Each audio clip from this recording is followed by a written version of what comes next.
Hər vaxtınız xeyir olsun dəyərli dostlar, dəyərli dinləyicilər. Mən Xanlar Mediyanın təqdimatında Gündəm Qarabağ verilişini dinləyirsiniz. Bizi həmçinin izləyə bilərsiniz sosial şəbəkələrdən, Facebookdan və YouTubedan CBC FM Azərbaycan yazmaqla.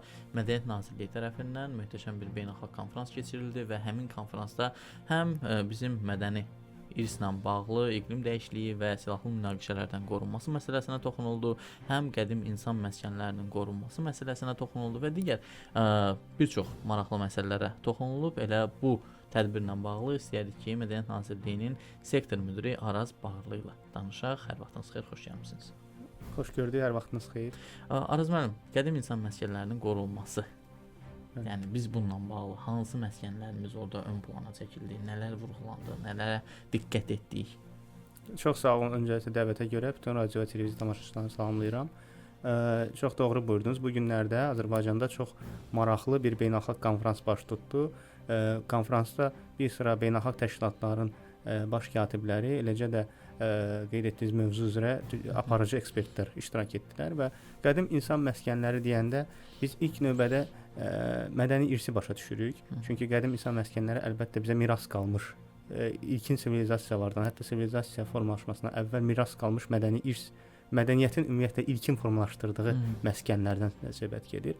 Və bu mədəni irsin bu tipinin əsas xüsusiyyəti ondan ibarətdir ki, o təkcə bir xalqa, bir etnosa aid deyil, o bütün bəşəriyyət üçün böyük əhəmiyyət kəsb edir. Bilirik ki, tarixi müxtəlif dövrlərində qüdrətli dövlətlər və ya xalqlar mədəni irsin şahesərlərini yaratmışdılar. Ancaq bu dövrdən söhbət edərkən bu artıq bütün bəşəriyyət üçün, bəşəriyyətin ümumiyyətlə sivilizasiyanın formalaşmasında rol oynayan mədəni irsdən biz danışırıq ki, bu da 2 qat daha əhəmiyyətli olur. Bilirsiniz ki, Azərbaycan da ilk insan məskənlərindən biridir dünyada və Azərbaycanda müxtəlif ölkənin müxtəlif yerlərində qədim insan məskənləri var. Azıq və Tağlar mağaraları ən qədim insan məskənləridir.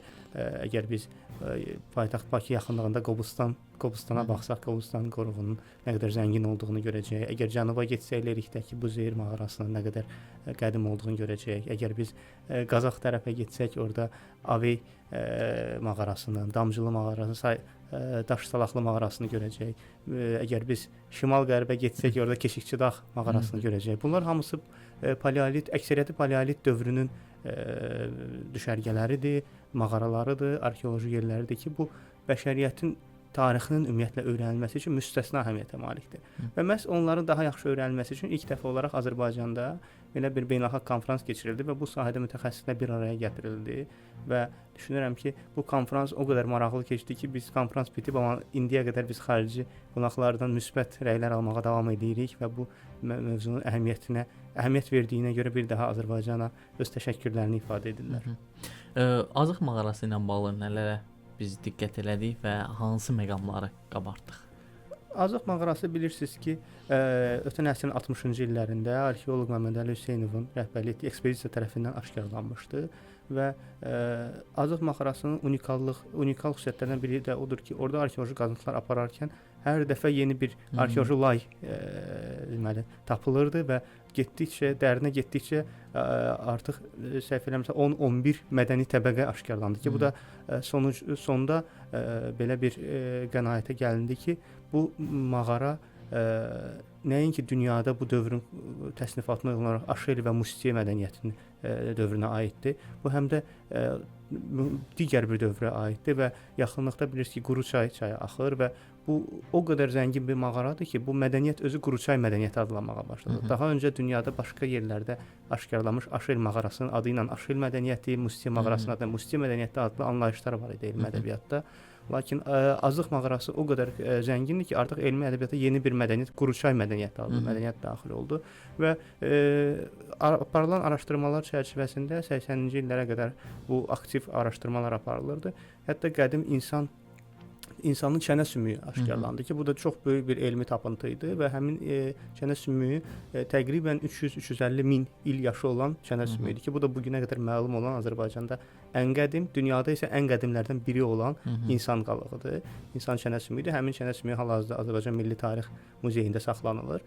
Təəssüflər olsun ki, bu maraqlı və arxeoloji baxımdan zəngin bir abidə 90-cı illərdə Azərbaycanın 20% torpaqları işğal olunarkən Xocavənd rayon ərazisində olan bu abidə işğala məruz qaldı və işğal dövründə dünya əhəmiyyətli bu abidə nəinki qorunmadı. Orada bir sıra beynəlxalq hüquq normalarının hüquq normalarına zidd olaraq qanunsuz arxeoloji qazıntılar aparıldı.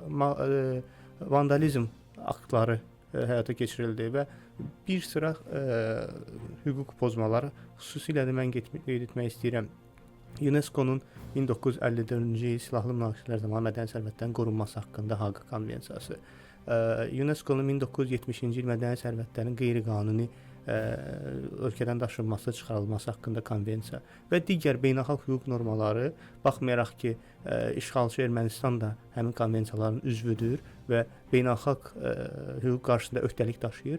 Bunlar kobudcasına pozuldu və nəticədə bu qeyri-qanuni hərəkətlərə qarşı heç bir beynəlxalq institut tərəfindən ciddi, effektiv bir addım atılmadı. Şükürlər olsun ki, Bəhrəman Azərbaycan ordusu Ali Baş Komandanı rəhbərliyi ilə 5 il öncə bu torpaqları işğaldan azad etdi və 30 ilə yaxın bir müddətdə araşdırması, mühafizəsi, qorunması dayanan belə bir unikal dünya əhəmiyyətli obyekt yenidən qorunmaya alındı, yenidən burada zəruri mühafizə tədbirləri görüldü, yenidən bu əraziyə alimlər cəlb olundu. Bilirsiniz, bu müxtəlif məqsədlərlə istifadə olunmuşdu, hərbi məqsədlərlə də istifadə olunmuşdu, ancaq Azərbaycan bu mədəni irsi yenidən mədəniyyətə qaytardı və yenidən biz o ərazidə bu günləri yerli və beynəlxalq arxeoloqlar birgə çalışırlar və yeni tapıntılar, mən düşünürəm ki, çox tezliklə biz yeni kəşfləri oradan gözləyəcəyik, çünki çox professional bir alim ordusu orada çalışır. Mədəni irsin iqlim dəyişikliyi və silahlı münaqişələrdən qorunması məsələsində Azərbaycan hansı mövqeyini ortaya qoydu və Azərbaycan hansı faktları ön plana çıxardı? Bəli, qeyd etdiyim kimi mədəni irsin qorunması haqqında hələ 2-ci Dünya müharibəsindən sonra dünya ictimaiyyəti, dünyanın bilim adamları, elm adamları, siyasət adamları, mədəniyyət adamları düşünməyə başlamışdılar və təsadüfi deyil ki, 1954-cü ildə Haqa Konvensiyası qəbul olundu ki, hətta silahlı münaqişələr olduqda belə, hətta müharibələr olduqda belə mədəni irsi qorumaq hər bir tərəfin öhdəliyidir. Bu beynəlxalq məsuliyyətidir. Buna rəğmən biz praktikaya baxanda görürük ki, dünyada baş verən müharibələr heç də həmişə mədəni irsin qorunmasına qorumur, yəni bu normalar gözləmirlər və buna görə də Azərbaycan necə daha effektiv edə bilərik? Bu problemdən əziyyət çəkən və problemdən çıxış yolu axtaran bir ölkə kimi fəal şəkildə 30 il ərzində çıxış yolu axtaran bir ölkə kimi daha böyük təcrübəyə malikdir. Düzdür, bu acı təcrübədir. Ancaq biz bu acı təcrübədən istifadə edək dünyada bir daha heç bir yerdə, heç bir mədəni irsin vandalizmə və ya talançılığa məruz qalmaması üçün beynəlxalq ekspertlərlə bağlı birgə çox maraqlı bir diskussiyalar apardıq və beynəlxalq təşkilatlara bu sahədə öz təkliflərimizi veririk. Eyni zamanda bilirsiniz ki, mədəni irsin digər risklər burada iqlim dəyişikliklərlə bağlıdır. Dünyada bu barədə getdikcə daha çox danışırlar və COP29 ev sahibliyi edən ölkə kimi Azərbaycan həm də bu COP29 çərçivəsində iqlim naminə mədəniyyət adlı tədbir keçirdi və Nazirlər Konfransında keçirdi 15 noyabr tarixində və həmin konfransda da səslənən fikirlər, eləcə də bizim beynəlxalq konfransda səslənən fikirlər o idi ki, biz mədəni irsi necə iqlim dəyişikliyindən qoruya bilərik. Bu sahədə də müxtəlif alimlər cəlb olunub və həmin alimlər qeyd etdiyiniz konfransın ikinci panelində çox məhsuldar müzakirələr aparıblar və bu müzakirə nəticələri də bizim ümumi təkliflərdə əksini tapıb. Çox təşəkkür edirəm sizə. Minnətdaram dolğun informasiyaya görə. Son olaraq neçə ölkədən nə qədər iştirakçı qatılmışdı, onu qeyd edək və verilişimizi yekunlaşdıraq.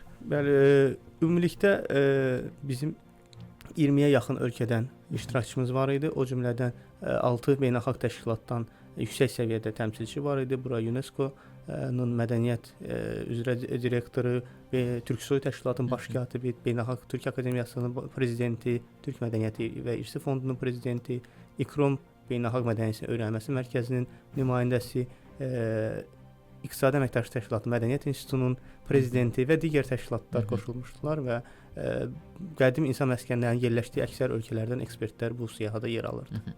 Çox təşəkkür edirəm sizə. Çox sağ olun dəvətə görə. Uğurlar arzu eləyirəm və Gündəm Qarabağ verilişi bununla da yekunlaşır. Siz isə bizi dinləməkdə, eləcə də izləməkdə davam edin. Sağ olun, salamat qalın.